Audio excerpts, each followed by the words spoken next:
Melaporkan DPR RI kali ini menjadi tuan rumah internasional event yang dihadiri 21 negara dari Afrika, di antaranya Kenya, Zimbabwe, Aljazair, dan juga Burundi. Dan Iapf kali ini pemirsa merupakan forum yang kedua, dan sebelumnya sudah ada forum semacam ini di tahun 2018. Forum ini dilandasi oleh konferensi tingkat tinggi Asia Afrika yang di dalamnya ada Dasasila Bandung. Dan agenda yang akan dibahas merupakan seputar ekonomi negara Global South, kesejahteraan, ketahanan pangan, dan juga investasi. Dan dapat kami sampaikan juga rangkaian Iapf ini tidak berhenti di hari ini saja. Di hari kedua juga akan ada visit ke Traditional Craft Market untuk workshop pembuatan keramik. Dan forum hari ini akan dibuka oleh Ibu Dr. Honoris Causa PUAN MAHARANI. Untuk itu saya Alda Gustari beserta seluruh kerabat kerja yang bertugas mengucapkan selamat menyaksikan.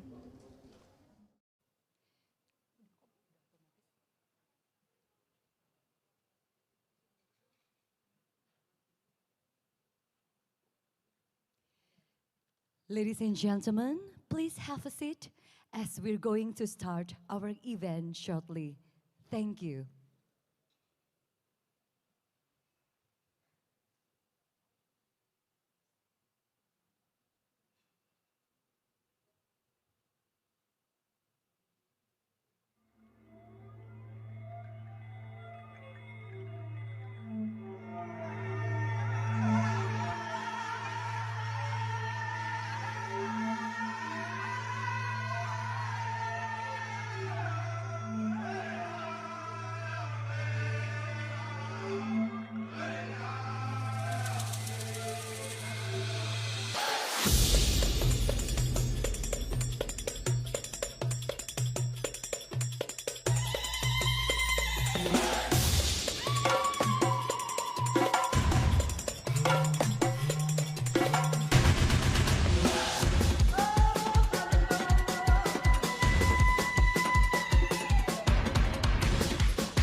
Assalamualaikum warahmatullahi wabarakatuh.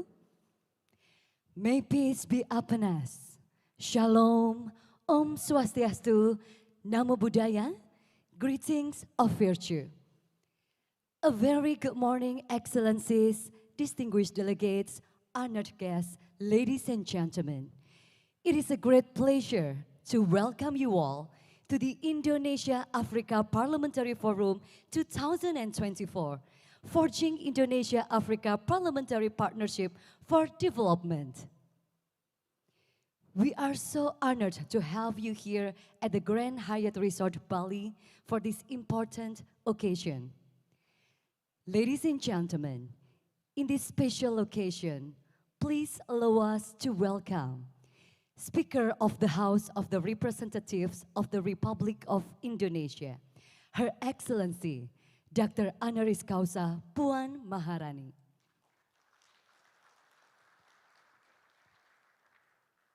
Excellency Speakers, Vice Speakers of Indonesia and African countries, Honorable Members of Parliaments, Excellency Minister for Foreign Affairs of the Republic of Indonesia, Acting Governor of Bali Province, resources persons, ladies and gentlemen. Before we begin, please allow me to provide a brief background on the journey that has led us to this significant moment. The African continent has close historical relationship with Indonesia. It is not due to their proximity, but rather to shared values of solidarity, anti-colonialism, and the intention to harnessing cooperations among the countries of the global South. Ladies and gentlemen, starting our today's agenda, please allow us to present a video that represents a remarkable development and achievement of Indonesia. Please enjoy.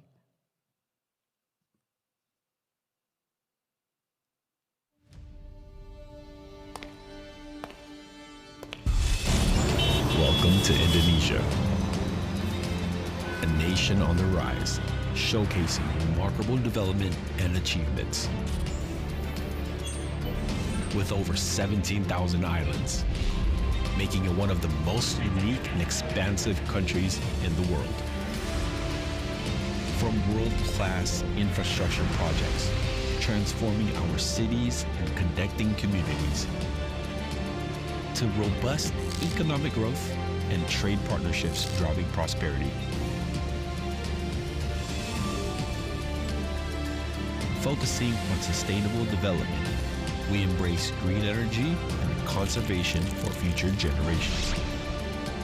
As a vibrant democracy, we celebrate our commitment to freedom, justice, and equality. That leaders of Asian and African peoples can meet together in their own countries. Rooted by the spirit of the 1955 Asian African Conference in Bandung, we continue to build a stronger relationship. Together, we honor our shared history and strive towards a future of mutual growth and cooperation. We are united by history and growing stronger together.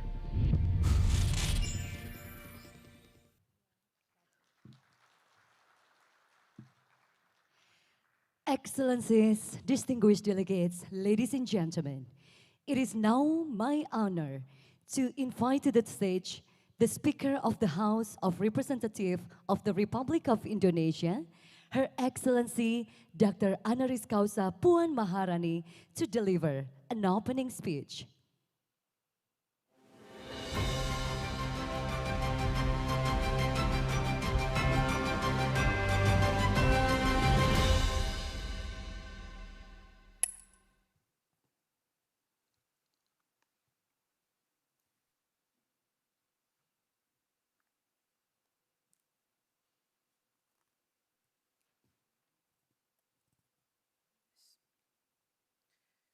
Yang saya hormati para ketua parlemen, ketua delegasi, dan anggota parlemen negara-negara Afrika,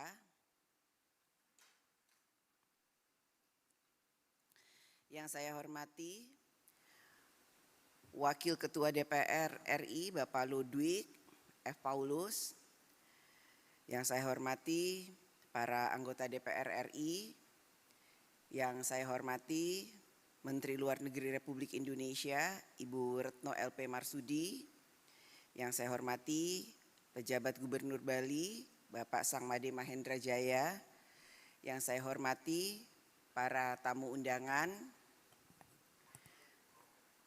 Terima kasih atas kehadiran para pimpinan dan anggota parlemen dari negara-negara Afrika pada Indonesia-Africa Parliamentary Forum.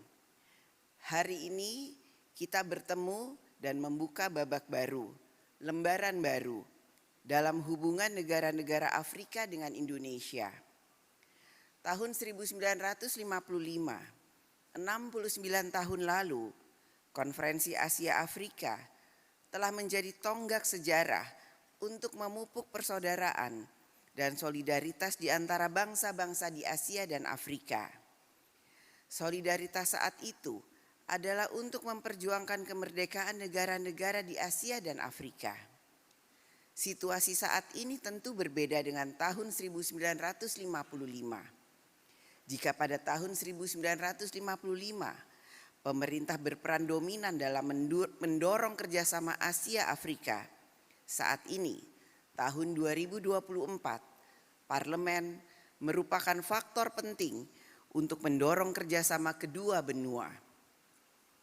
Jika pada tahun 1955 keputusan penting diambil pemerintah, saat ini pemerintah perlu berkonsultasi dengan parlemen untuk melakukan kerjasama internasional. Dengan membangun kemitraan antar parlemen, hal ini artinya kita ingin memperluas hubungan Afrika dengan Indonesia menjadi lebih inklusif. Artinya juga kita menjangkau hubungan antara masyarakat yang lebih luas, karena parlemen adalah wakil rakyat.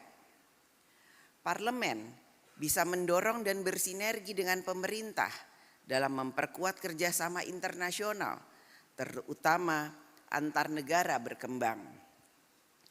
Untuk memperluas kemitraan Afrika dengan Indonesia, maka kita perlu lebih menghargai perbedaan di antara kita dan mencari kesamaan di antara kita. Karenanya, apa yang disampaikan Presiden pertama Indonesia, Bapak Soekarno, pada pidato Unity in Diversity Asia Afrika saat Konferensi Asia Afrika tahun 1955 masih relevan saat ini, bahwa keberagaman dalam budaya, sosial, dan kebangsaan bukanlah faktor pemecah, melainkan sesuatu yang mempersatukan kita. Para delegasi yang terhormat, sebelum kita memulai pertemuan ini, kita dapat bertanya, bagaimana Iapf berkontribusi meningkatkan hubungan antara negara-negara Afrika dengan Indonesia? Bagaimana Iapf dapat bermanfaat untuk rakyat yang kita wakili? Dan bagaimana Iapf dapat merespon tantangan dinamika global dan berkontribusi bagi perdamaian dan kesejahteraan bersama? Pertanyaan yang relevan ini akan kita jawab melalui dialog dan diskusi yang kita lakukan pada hari ini, pertemuan bilateral dan kunjungan lapangan besok. Selanjutnya, kita harus memetakan kerjasama ke depan untuk bidang-bidang yang menjadi kepentingan bersama. Afrika telah memiliki agenda 2063. The Africa We Want. Agenda ini merupakan cetak biru untuk mentransformasi Afrika menjadi kekuatan utama dunia di masa depan. Indonesia tentunya akan siap menjadi mitra Afrika dengan potensi Indonesia menjadi ekonomi keempat terbesar di dunia tahun 2050. Menurut African Development Bank, Afrika merupakan benua dengan pertumbuhan tertinggi kedua di dunia. Ekonomi Afrika juga diproyeksi tumbuh positif sebesar 3,7% tahun 2024 dan 4,3% tahun 2025. Hal ini sejalan dengan pertumbuhan ekonomi Indonesia yang diproyeksi sebesar 5,3% pada tahun 2024 dan 5,2% pada tahun 2025. Terdapat beberapa hal yang dapat kita lakukan. Kita dapat bekerja sama dalam pengembangan energi terbarukan, meningkatkan ketahanan pangan dan membangun ekonomi digital. Kita dapat bekerja sama untuk meningkatkan partisipasi perempuan, khususnya di sektor ekonomi dan politik. Perempuan dapat berperan lebih besar di masyarakat jika diberi kesempatan. Karenanya, hubungan Afrika dan Indonesia bukan hanya hubungan historis, namun juga tentang bagaimana mengeksplorasi peluang kerjasama di masa depan. Untuk itu, kita harus membangun hubungan yang saling menguntungkan, saling menghormati, saling menghargai keberagaman, dan berdasar kesetaraan. Hubungan kesetaraan berarti tidak ada satu pihak yang ingin mendominasi hubungan ini. Hal ini semakin diperlukan ketika kita hidup di era multipolar yang sedang menghadapi berbagai tantangan global yang bersifat multidimensi. Seperti meningkatnya ketegangan geopolitik, perang dan konflik, persaingan kekuatan utama, gejolak ekonomi global, serta perubahan iklim. Para delegasi yang terhormat, dalam konteks kerjasama antar parlemen, kita harus memajukan nilai-nilai demokrasi, menghargai hak asasi manusia, dan menegakkan rule of law.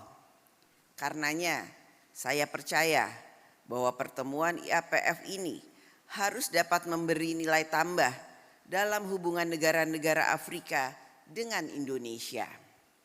Nilai tambah ini akan dicapai jika parlemen dapat memperkuat, tidak menduplikasi kerjasama antar pemerintah. Nilai tambah akan didapat jika kerjasama Iapf berkontribusi mewujudkan aspirasi rakyat di Afrika dan Indonesia untuk menikmati kehidupan yang lebih damai dan sejahtera. Mengingat berbagai krisis di dunia berdampak langsung bagi rakyat di negara kita, maka parlemen perlu lebih aktif berkontribusi menyelesaikan berbagai persoalan global. Hal ini termaksud bahwa parlemen harus mendorong terciptanya perdamaian. Saya mendorong kita menolak cara kekerasan. Kita harus mengedepankan dialog dan diplomasi dalam menyelesaikan masalah antar negara. Perang dan konflik adalah pilihan kebijakan yang diambil satu negara. Di negara demokrasi, parlemen akan berperan menentukan kebijakan suatu negara. Apakah akan memulai perang atau menempuh cara damai. Termaksud dalam hal ini, kita perlu memperjuangkan kemerdekaan penuh Palestina, menghentikan perang di Gaza, Ukraina, dan berbagai wilayah yang dilanda perang dan konflik. Demikian pula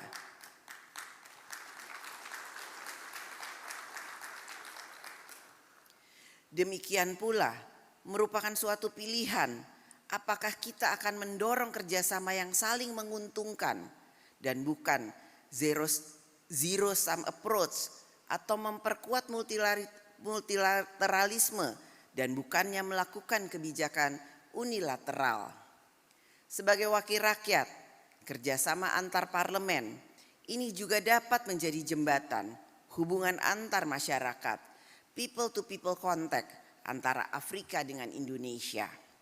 Akhir kata, saya mengajak kita semua untuk menyuarakan aspirasi rakyat yang kita wakili agar kemitraan Afrika dengan Indonesia menghasilkan hasil nyata bagi rakyat kita. Saya mengajak kita untuk menyuarakan lebih keras bahwa parlemen akan berada di garda depan untuk memperjuangkan perdamaian dan kesejahteraan di Afrika, di Indonesia, dan di dunia.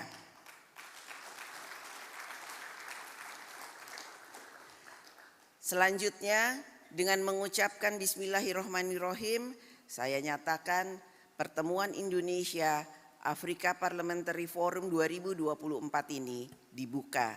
Terima kasih. Terima kasih Ibu Puan Maharani, mohon berkenan untuk tetap berada di atas panggung untuk melanjutkan prosesi opening ceremony. Now we would like to invite our speakers and vice speakers to join Madam Speaker on the stage as we are proceeding to the opening ceremony.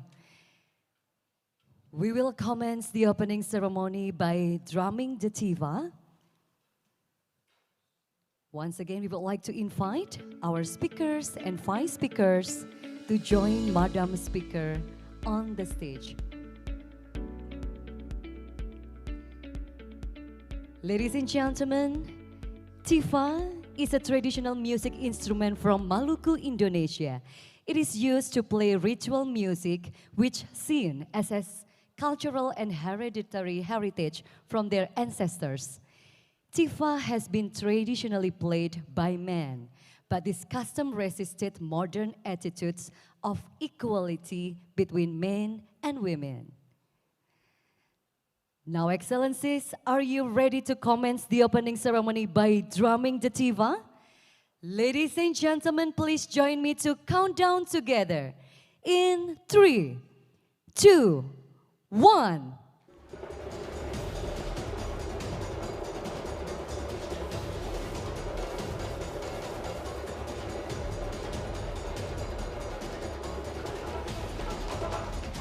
Ladies and gentlemen, with this, Indonesia-Africa Parliamentary Forum 2024 is officially open.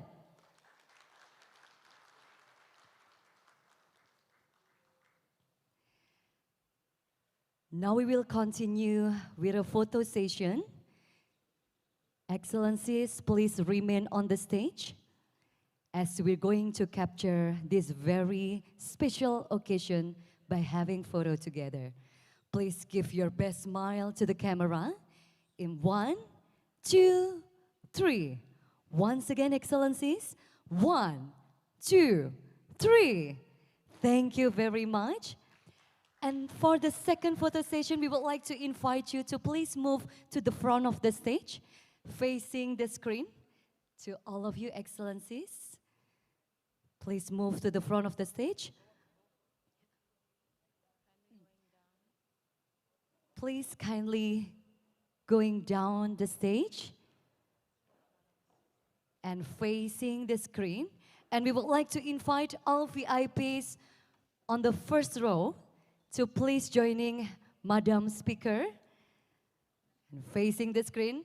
And now we would like to invite all delegates to please all stand up.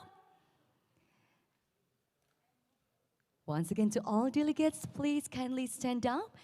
And please give your best smile to the camera. For Indonesia-Africa Parliamentary Forum 2024. Please give your best smile in 1, 2, and 3. Once again, ladies and gentlemen, 1, 2, and 3. Thank you very much. Let's give big round of applause for this very special occasion, Indonesia-Africa Parliamentary Forum 2024. Thank you. You may take your seats.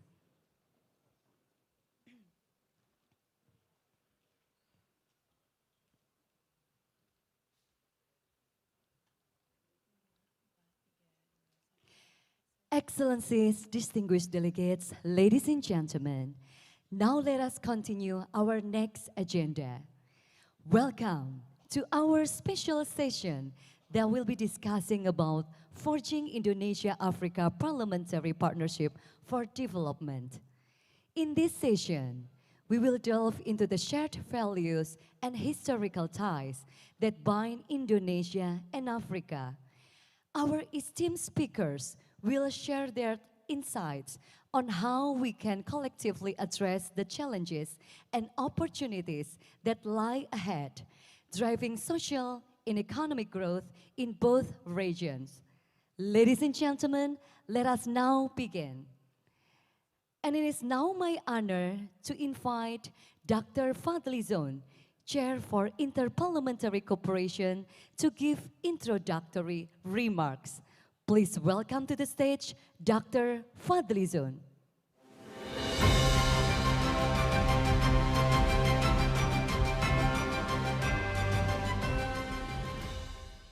Her Excellency Madam Puan Maharani, Speaker of the House of Representatives of the Republic of Indonesia, His Excellency Jacob Mudenda, Speaker of the National Assembly of Zimbabwe, Her Excellency Madam Retno Marsudi, Minister of Foreign Affairs of the Republic of Indonesia, Excellency Speakers and Vice Speakers of the Member Parliaments of Indonesia and African countries, Honorable Member of Parliaments of Indonesia and African countries, Assalamualaikum warahmatullahi wabarakatuh, Om Swastiastu, Namo Buddhaya. Ladies and gentlemen, 70 years ago, in a world challenged by the struggle of self-determination and independence, our founding fathers gathered in Indonesia at the Bandung Conference under the shared spirit of solidarity, strengthening emergent global norms, affirming decolonization, human rights, and universalism. To quote Indonesia's President Sukarno's word, the countries at the conference were not assembled by choice, but by necessity. That necessity, which remains relevant today, brings us here to reaffirm our commitment to justice, solidarity, and peace through the Indonesia-Africa Parliamentary Forum. Indonesia's relation with African countries are something that I and entire people of Indonesia attach great importance to. As the champions of the non-aligned movement, we must not lose our raison d'être.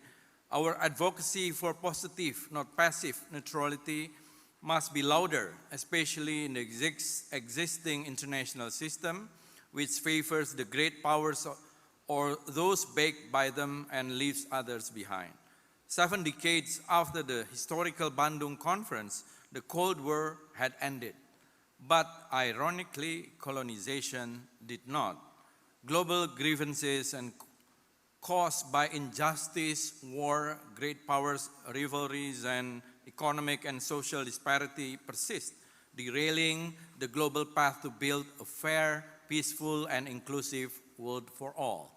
Inspired by the President Mandela's quote, "For to be free is not merely to cast off one's chains, but to live in a way that respects and enhances the freedom of others." And in my capacity as member of Executive Committee of the Interparliamentary Union representing Asia Pacific and also Vice Chair of the League of Parliamentarians of Palestine, It is my call to continue advocating for global peace and justice for Palestine. As the people's representatives, we must build bridges for sustainable peace and promote respect for international law and human rights through every possible effort, including parliamentary diplomacy. And indeed, there will never be world peace until every nation and every humanity lives in peace and is free from fear. Therefore, I hope this forum will pave the way for building stronger parliamentary cooperation between our parliaments to support the struggle of our brothers and sisters in Palestine, and most importantly, voice the message of hope for Palestine's independence and make various efforts for its independence as part of our commitment to humanity and solidarity. Ladies and gentlemen, Indonesia deeply values cooperation and collaboration with African countries to achieve our shared goals, prioritizing economic prosperity, sustainable growth, health and food security initiatives, trade and investment, inclusive economic development, renewable energy, and people-to-people connections. Besides, strengthening networking and partnership between the parliaments of African countries and Indonesia could also contribute to supporting the South-South cooperation framework by tackling shared challenges and encouraging development through strategic initiatives that benefits all nations. In 2015, the House of Representatives of the Republic of Indonesia was privileged to initiate and host the first parliamentary forum of Asian African countries. This forum became the first platform for parliaments and parliamentarians of both continents to exchange views, perspectives, and experiences in promoting world peace and prosperity. And today, we are at the first Indonesia-Africa Parliamentary Forum, carrying the message of forging Indonesia-Africa Parliamentary Partnership for Development to reaffirm our commitment to fostering cooperation and promoting partnership for prosperity. In this special session, we are glad to have Her Excellency, Madam Retno Marsudi, Foreign Minister of the Republic of Indonesia, and His Excellency, Jacob Mudenda, Speaker of the National Assembly of Zimbabwe, with us. They will share their views, insights, and experiences on enhancing Indonesia-Africa cooperation through various approaches. In addition, we will hear the thoughts of the representatives of Youth Voices, Ms. Hannah Kraft, co-founder of Du Anyam, and Mr. Michael Victor Sianipar, President of Indonesia Youth Diplomacy, who will share their insights on forging an Indonesia-Africa Partnership for Development. Ladies and gentlemen, amid global challenges, we must carry forward the spirit of Bandung, resonating with the principles of global solidarity and collective responsibility to address trust deficit and global inequality in times of adversity. So with our shared commitment and action, we have everything we need to foster peace, progress, and prosperity within communities and countries. We must work to ensure a just and equitable international order in which every nation can grow. All of these responsibilities belong to us individually and collectively. Looking ahead, we are ready to enhance our synergy with the parliaments of African countries to deliver a better future for our generation, the people, and the planet. Thank you. Assalamualaikum warahmatullahi wabarakatuh.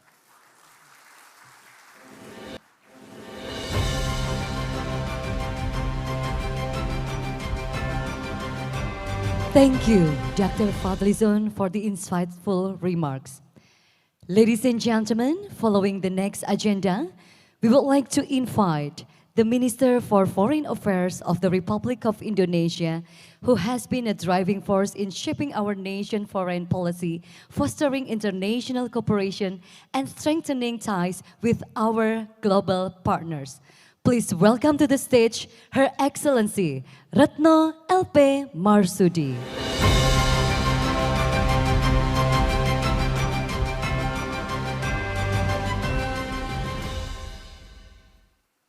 Bismillahirrahmanirrahim.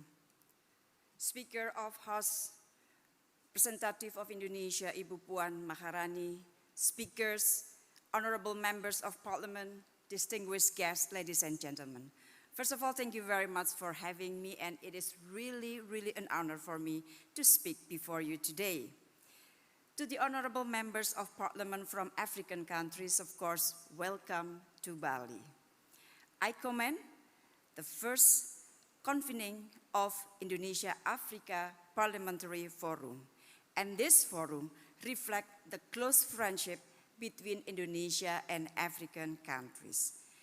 Colleagues, distinguished delegates, ladies and gentlemen, though we are geographically distant, our shared values of solidarity and equality rooted in the Bandung spirit of 1955 Asia-Africa Forum continue to bring us together.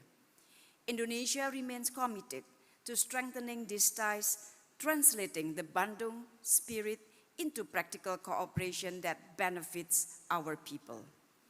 Excellencies, ladies and gentlemen, we continue to face global challenges and economic uncertainties worsened by the rising geopolitical tension and multidimensional impacts of climate change. In this context, interparliamentary collaboration is very crucial. It allows us to share experiences and best practices in finding common solution of these challenges. Parliament are not just legislative bodies, but also serve as a bridge between people aspiration and public policies. Allow me to share some thought on the pivotal role of parliaments in addressing these challenges.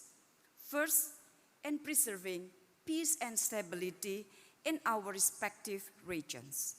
Colleagues, peace and stability are prerequisites for development. Parliaments can share experiences and best practices in shaping policies that are responsive, equitable, and effective, supporting effort to address today's complex global challenges. In the case of Palestine, Parliament plays a vital role by utilizing parliamentary network to mobilize international public pressure to end aggression and genocide in Palestine, support humanitarian assistance, and advance a two-state solution. Together, we must work together to defend justice and humanity for Palestine. Second, in broadening collaboration between our regions. There is significant untapped potential for collaboration in areas such as health and food security, trade and investment, energy and mining, as well as development cooperation. And we should translate this opportunity into tangible benefits for our people. Interparliamentary cooperation can help promote partnership in this area. Indonesia stands ready to share best practices and offer capacity building in that regard. And lastly, in promoting global South solidarity, colleagues, friends, members of parliaments, we should advance development agenda and global policies that reflect the needs and aspiration of developing countries, while at the same time providing an inclusive platform to enable North-South collaboration. And this is exactly the soul of the Bandung spirit. Distinguished guests, through a strong parliamentary partnership, let us collectively achieve our goal, our common goal of peace, security, and welfare for all. I thank you very much.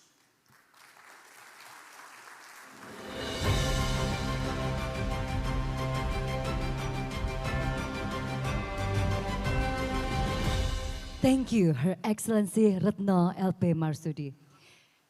Ladies and gentlemen, it is our distinct privilege to invite to the stage Speaker of Parliament of Zimbabwe, Today he will share his perspective from the African parliamentary side on how we can build a more robust partnership between Indonesia and Africa. Please welcome to the stage His Excellency Jacob Mudenda.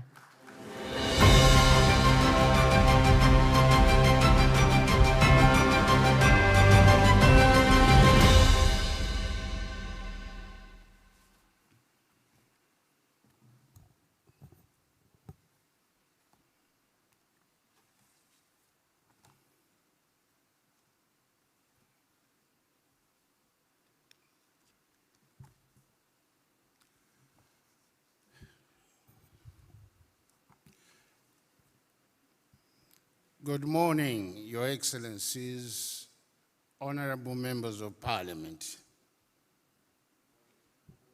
I didn't hear your response. Good morning, Your Excellencies and honorable members of Parliament. That's much better. I think before I say anything, we need to give a round of applause for our host speaker.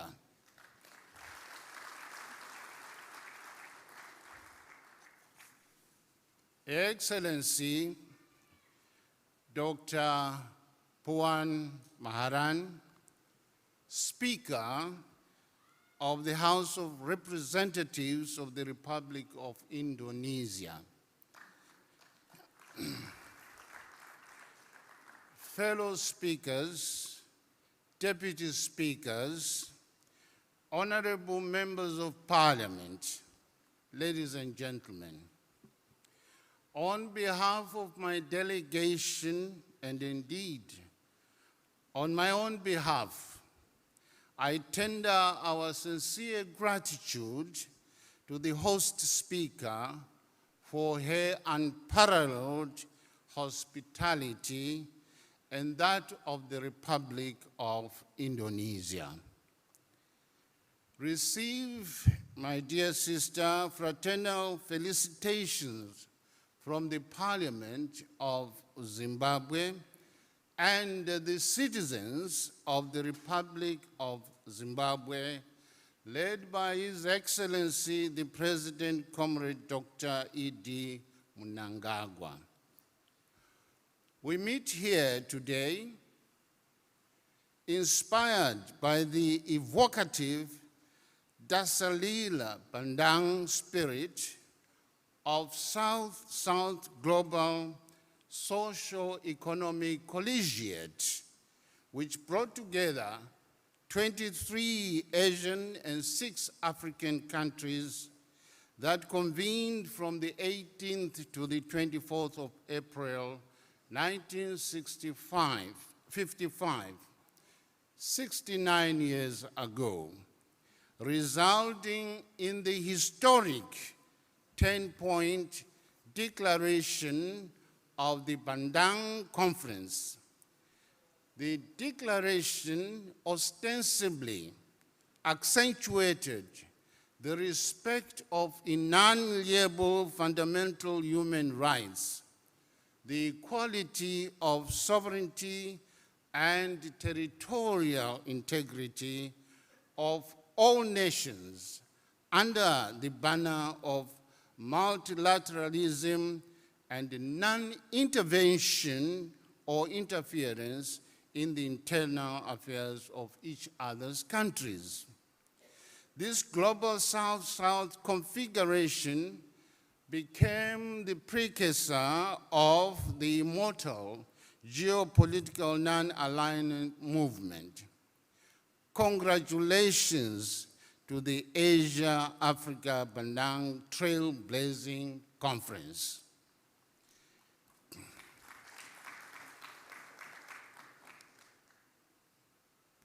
Honorable members, ladies and gentlemen, the overarching theme of the Indonesia-Africa Parliamentary Forum, namely forging Indonesia and Africa Parliamentary Partnership for Development, is patently axiomatic. This is so because parliaments world over have the sacrosanct responsibility to enact laws for peace, order, and good governance as the condition precedent for the sustainable socio-economic development. No development can obtain in a lawless environment. It is therefore imperative that this forum should leverage on the palpable need for Indonesia and Africa to enact synergized laws that promote the ease of doing business between Indonesia and Africa. Both regions must craft harmonized investment and trade laws which establish one-stop investment centers such as the Indonesia Investment Coordinating Board, BCAMPM, the Zimbabwe Investment Development Agency, or the Rwanda Investment Board. Equally, synergized trade laws between Indonesia and Africa must guarantee ameliorated trade tariff barriers, trade payment systems, and the convertibility of our currencies between Indonesia and Africa. Furthermore, robust monetary and fiscal policies of the two regions should be synchronized so as to enhance speedy investment and trade between Indonesia and Africa. It is cardinal that Indonesia and Africa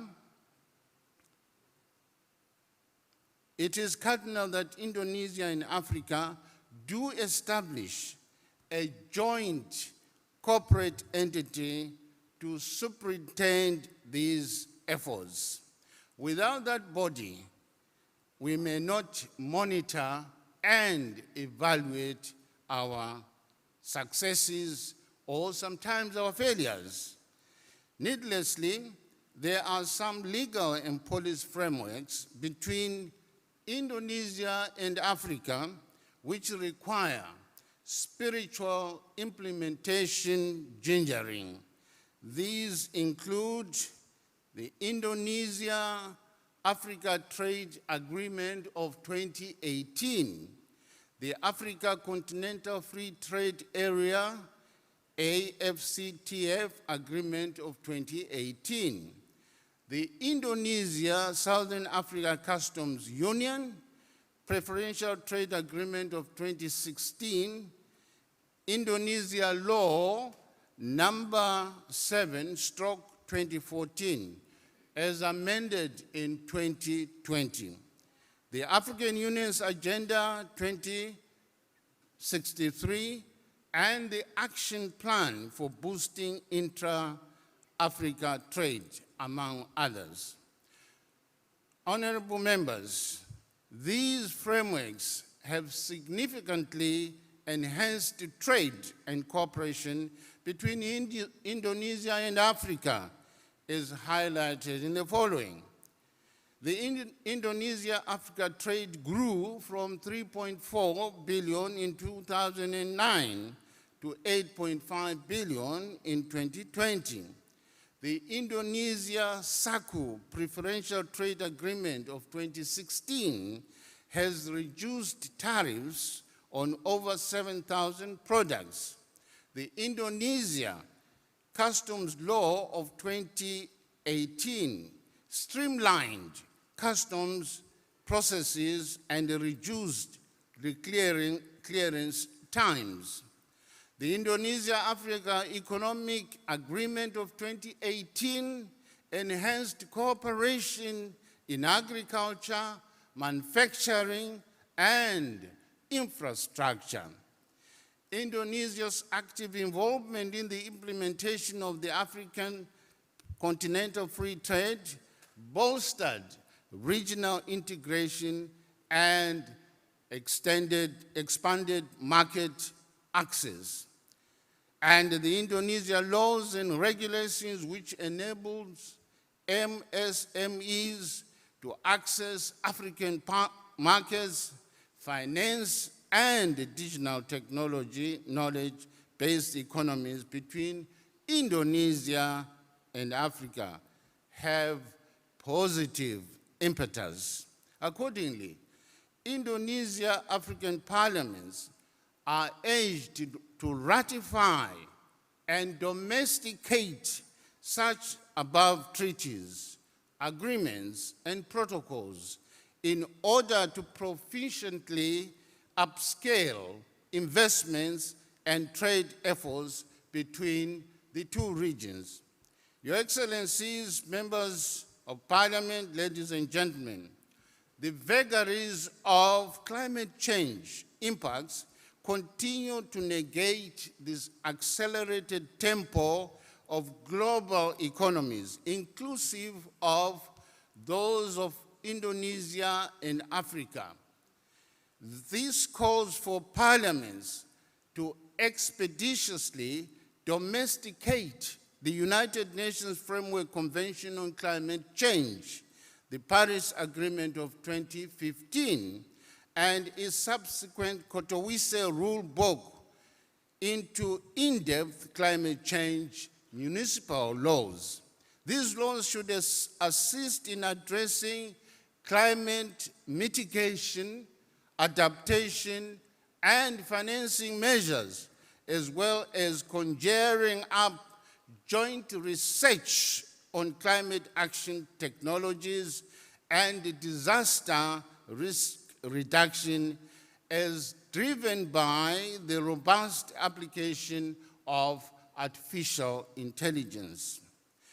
Your Excellencies, honorable members, Africa and Indonesia should effectively collaborate in health service delivery sector through the ASEAN Health Cluster, which must symbiotically collaborate with Africa Center for Disease Control in the face of threatening monkeypox.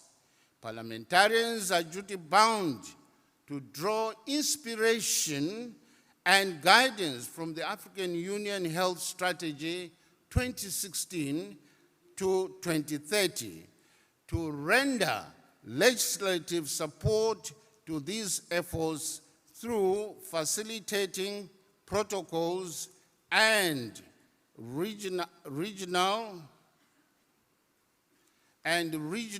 legal frameworks that set standards for health equity, access to primary health care, and the prevention of chronic diseases.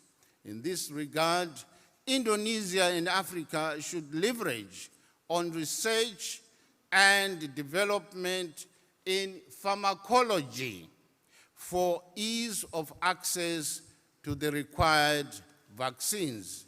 Our tertiary institutions, Your Excellencies,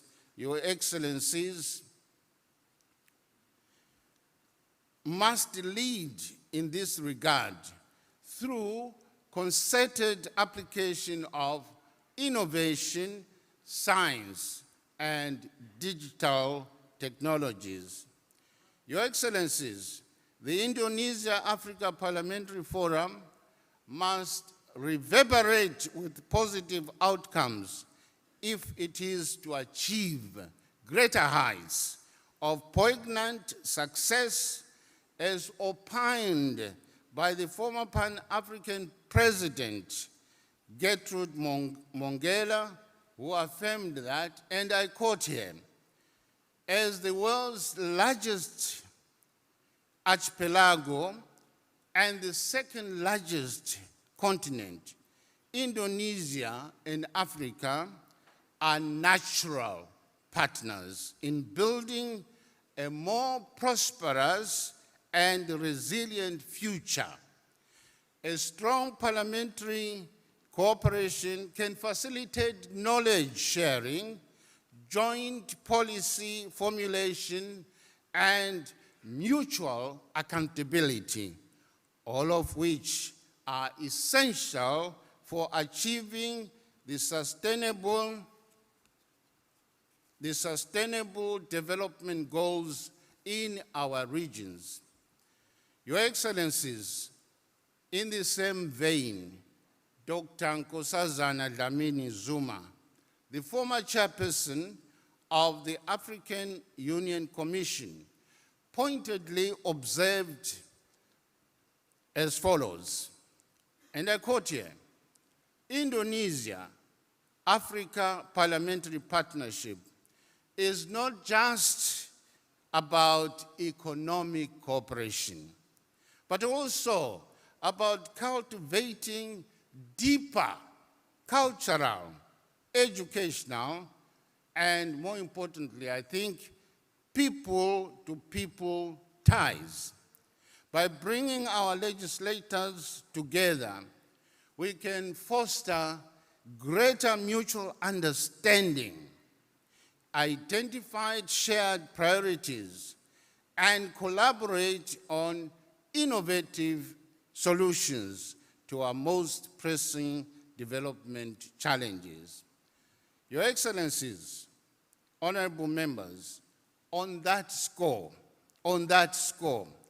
let this forum translate words into tangible results and ideas into visible socio-economic prosperity for the citizens in Indonesia and Africa. Thank you for your kind attention.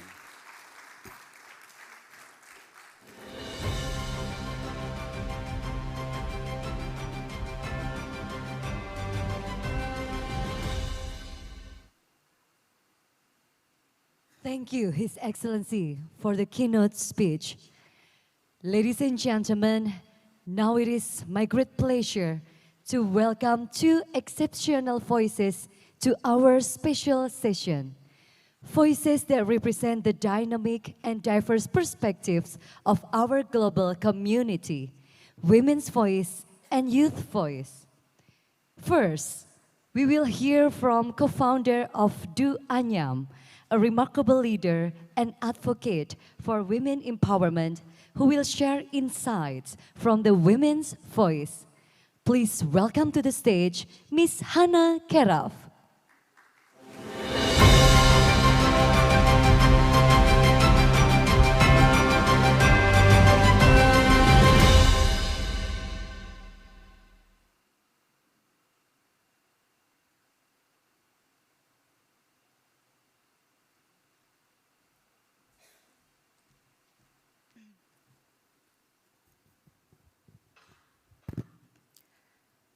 Good morning, Your Excellencies, Speakers and Vice Speakers, esteemed members of Parliament, Minister of Foreign Affairs of the Republic of Indonesia, and ladies and gentlemen that gathered here today.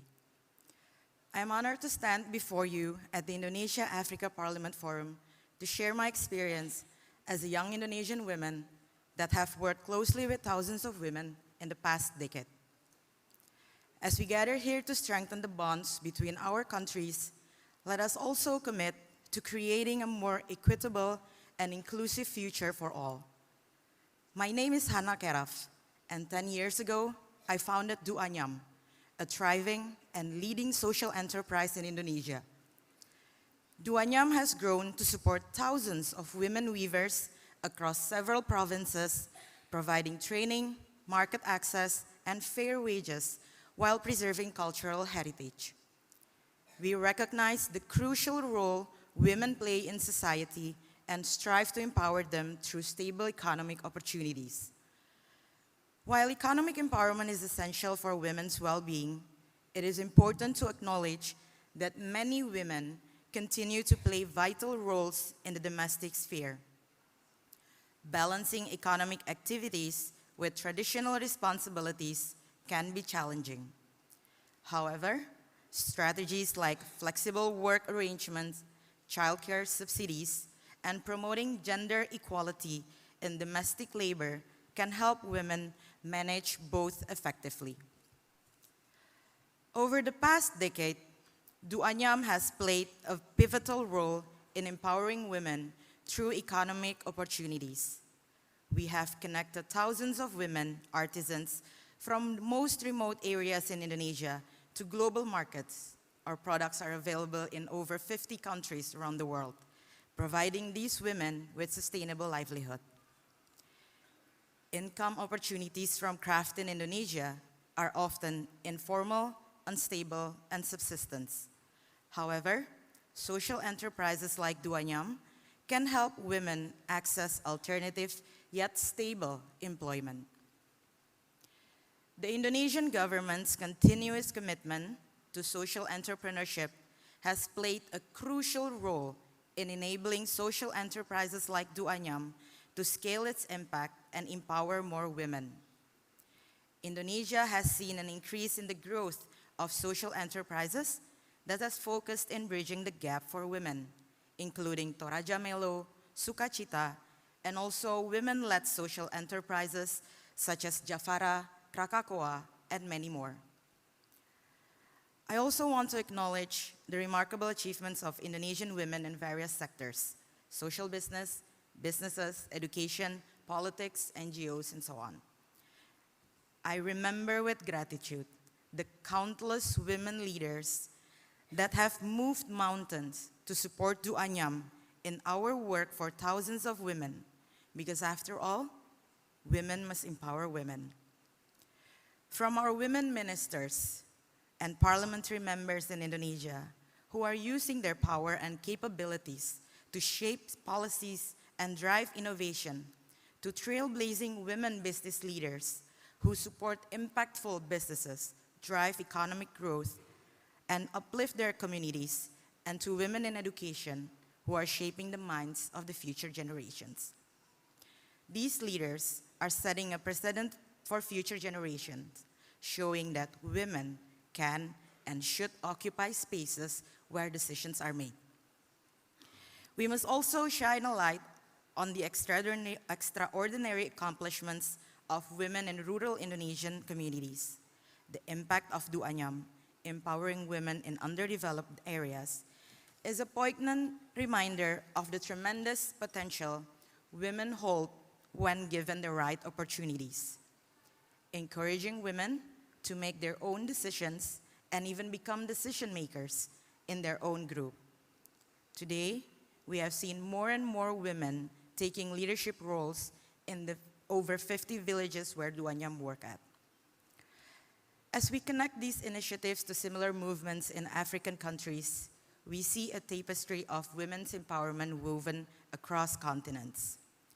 Esteemed policymakers, as policymakers, you hold the power to shape the future of women for generations.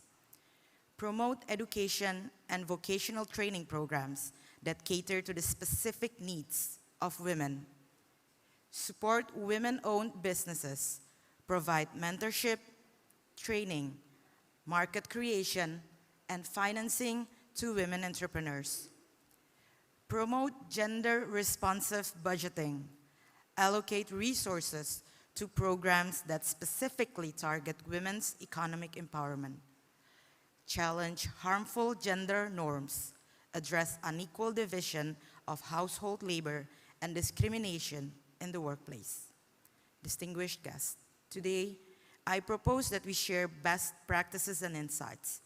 We can not only address our challenges more effectively if we also create a unified front that champions women's rights and economic participations.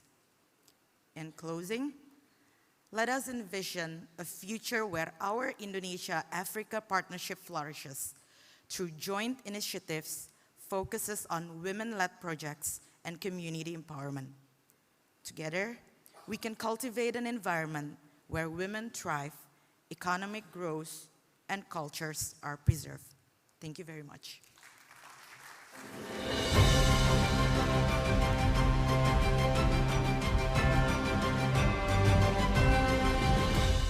Thank you, Ms. Hanakera, for sharing your remarkable speech.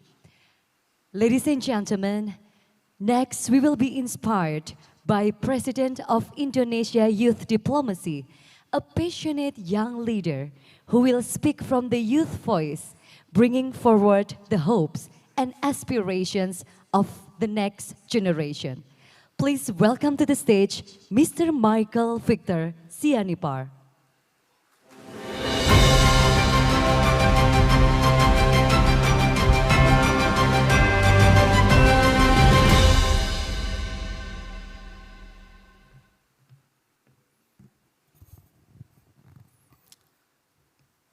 Good morning, Madam Speaker, Ibu Puan Maharani, Minister of Foreign Affairs, Ibu Retno Marsudi, Mr. and Madam Speakers of Parliament, Members of Parliament, ambassadors and distinguished guests from more than 20 African countries here represented.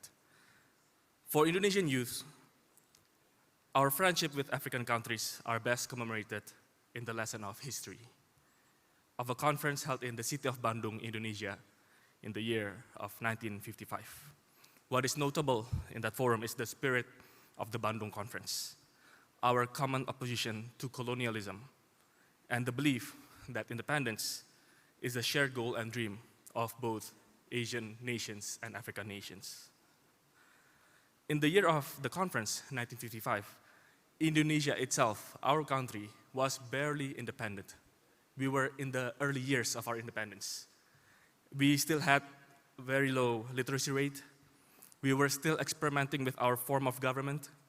We faced challenges internally, even some rebellions over the years, in the early years. That is the challenge of a young nation that we faced. But our founder had this idea and belief that despite those internal challenges, our country cannot be truly and wholly independent when we still see other countries in Asia and Africa subjugated.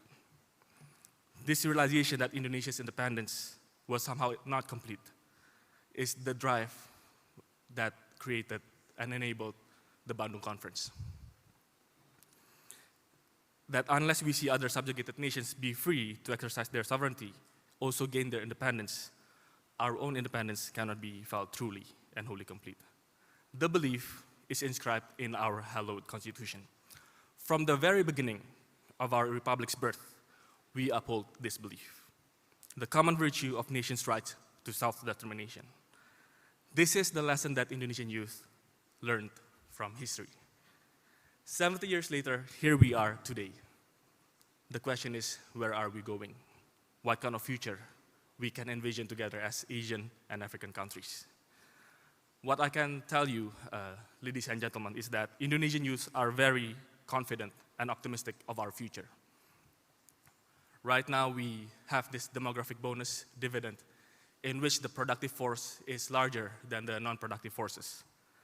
And many projections from various institutions globally predict that Indonesia will be a developed country by 2045, a vision that our president calls Golden Indonesia or Indonesia Emas 2045, to be a developed country equal in prosperity with European countries and other already developed countries in Asia. The future of prosperity, that is what we are anticipating as youth of this country.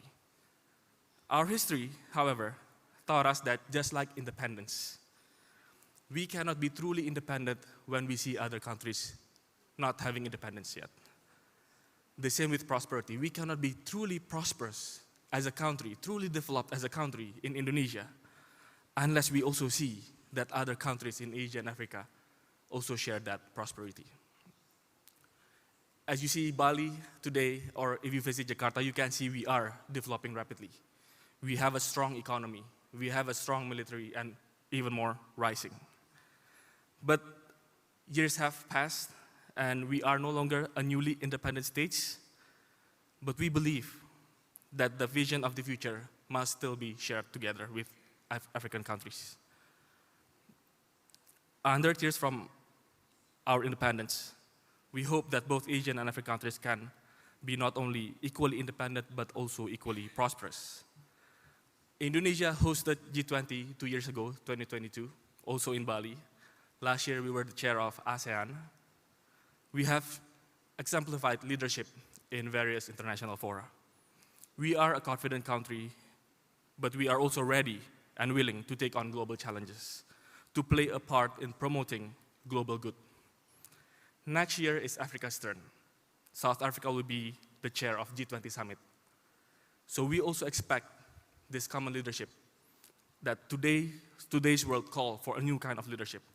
Leadership where leading does not mean one is above the rest, but it is a collaborative leadership of equals as we navigate our sovereign but ever interlinked future. Indonesian youth and African youth, we will inherit that future.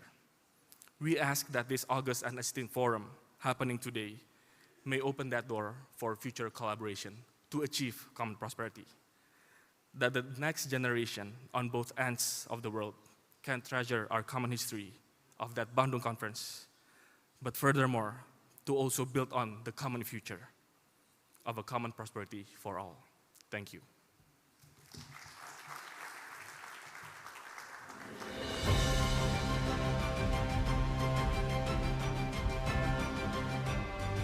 Thank you, Mr. Michael Victor Sianipar, for your insightful speech.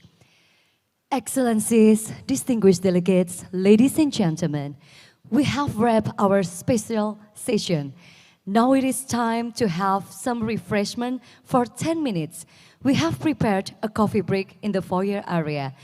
And we would like also to inform you to all delegates who want to participate in site visit agenda tomorrow, please proceed to the registration desk to fill the form. Thank you. Ladies and gentlemen, please enjoy your coffee break.